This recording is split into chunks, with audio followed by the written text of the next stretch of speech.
थे सुदामा पूरे चनों को खाए जा रहे हैं। कृष्ण ने कहा क्या हो रहा भैया? सुदामा बोले ठंडी बहुत है, दांत बज रहे हैं।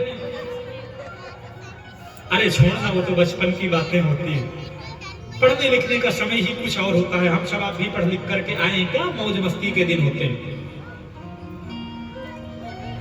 कुछ तो दिया होगा भाभी ने, भैया बताना होगा आपको, क्योंकि मेरी भाभी अपने देवर के लिए कुछ न कुछ भेजी होगी।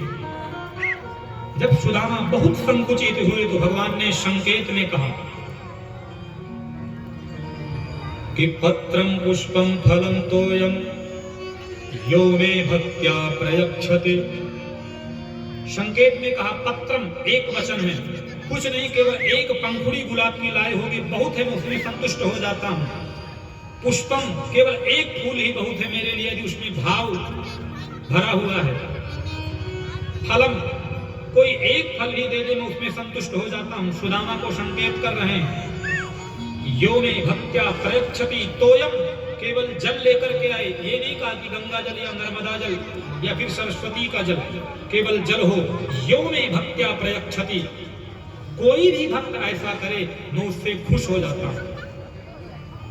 इसके बावजूद भी जब सुदामा नहीं निकाले तो उन्होंने एक युक्ति लगाई। बोले भैया कुछ बच्चे भी हुए होंगे? बोले हाँ, 4 बेटे हो गए। बोले एक इतना लंबा, बोले दूसरा कितना, बोले इतना, बोले तीसरा कितना, बोले इतना, बोले चौथा कितना। इतने में ढीलापन हुआ, पोटली खींच के भाग खड़े हुए कृष्ण। और महाराज तुरंत उस पोटली के चावल को निकाले और तुरंत प्रभु ने एक मुट्ठी को पाया और कह दिया अनेन विश्वात्मा प्रियंताम। एक मुट्ठी चावल के बदले एक लोगों का स्वामी सुदामा को बना दिया।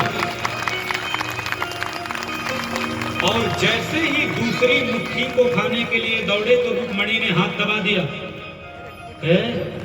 अब खुद सुदामा बनना है क्या? वो भी देकर के। अर्थात भगवान कहते हैं जब मैं भक्त पर राजी होता हूं तो फिर इसी प्रकार से देता हूं।